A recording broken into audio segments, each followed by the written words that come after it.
Hey guys welcome back to it's Chiku channel. তো এখানে আমি বাবা মা আমরা সবাই মিলে রেডি ফেডি হয়ে বেরিয়ে গেছি। উঠতে উঠতে আমরা চলে যাচ্ছি একটা নিমন্ত্রণ বাড়ি খেতে। তো আপনারা হয়তো ভাবছেন যে এত রাতে এরা দুদিন আগে যেখানে মিকুর জন্মদিন পালন হলো, তো আজকে আবার ওরা কার জন্মদিন খেতে যাচ্ছে। তো এখানে আমরা কার বাড়িতে যাচ্ছি, কেন যাচ্ছি সেটা আপনারা দেখতেই পাবেন। নিমন্ত্রণ বাড়িতে যাচ্ছি সেটা তো বলেই দিলাম। তো এখানে অনেক রাত হয়ে গেছে বলে দোকান বাজার অনেক কিছু সব বন্ধ হয়ে গেছে, কারণ আমরা অনেক রাত করেই যাচ্ছিলাম, অনেক কাজ ছিল আমাদের তাই। তো এখানে আমরা চলে এসেছি বাড়ির নিচে। তো এখানে দেখুন চিকুকে গাড়ির মধ্যে ভালো করে দেখাতে পারিনি, কারণ চিকু মার বাইকে ছিল, সামনে ছিল, তাই আমরা ভালোভাবে দেখাতে পারিনি। তো এই যে আমরা বাড়ির নিচে চলে এসেছি। মানে আপনারা ভাববেন এরকম ভিডিও তো আগেও একটা দেখেছি, একটা না গাইজ, আপনারা দুটোও দেখতে পারেন। কারণ যার বাড়িতে এসেছি তার বাড়িতে আর মানে তার তো দুই মেয়ের জন্মদিন হয়, তো সেখানে আমরা আসি।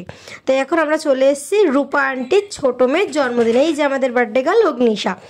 তো অগ্নিশারই জন্মদিনে আমরা এসেছি, যেটা আমরা আগের বছর এসেছিলাম। এবং রূপা আন্টির বড় মেয়ে আছে তৃষা, তার জন্মদিনেও আমরা যাই, যার জন্য বাড়ি একই, ঘর একই, জায়গা একই, তাই জন্য আপনাদের ভিডিও একই লাগবে। কিন্তু ব্যাপারটা হচ্ছে আপনারা আমাদের ইটস চিকু চ্যানেলে গিয়ে দেখতেই পারেন, এরকম আরও দুটো ভিডিও ছাড়া আছে। তো যাই হোক, এই যে এবার এখানে কেক কাটছে অগ্নিশা। আমরা সবাই মিলে বলছিলাম হ্যাপি বার্থডে অগ্নিশার। ওখানে মিকোকে দেখুন কি মিষ্টিভাবে মিকো বসে আছে, আর চিকু ওখানে বসে আছে অনেকটা ভয় নিয়ে মনে বসে আছে। চিকু আবার হাসছে কি জানি কেন, মিকোর হাততালি দেখে চিকুর বোধহয় হাসি পাচ্ছিল। যাই হোক, তো এখানে অগ্নিশা কেক কাটছে, দেখুন কি সুন্দর করে কেক কাটছে। ওইটুকু পুচকু একটা মেয়ে, ওর আজকে 4 বছর পূর্ণ হলো।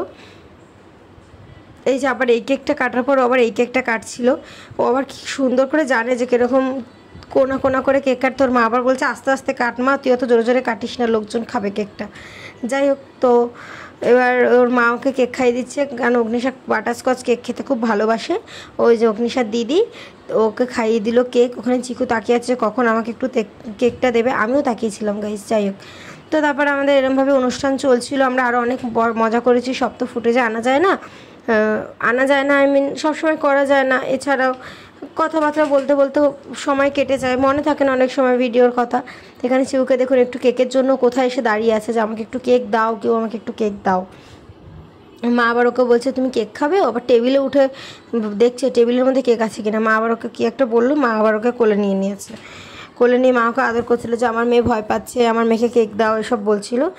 তো যাই হোক, আমরা এখানে অনেক আনন্দই আজকে করেছি। তো আজকের ভিডিওটা এই অবধি। ভিডিওটাকে ভালো লাগলে like, share, comments and subscribe করে দেবেন। মা আবার চিকুকে বাবার কাছে দিয়ে হলো। তো আজকের জন্য বাই।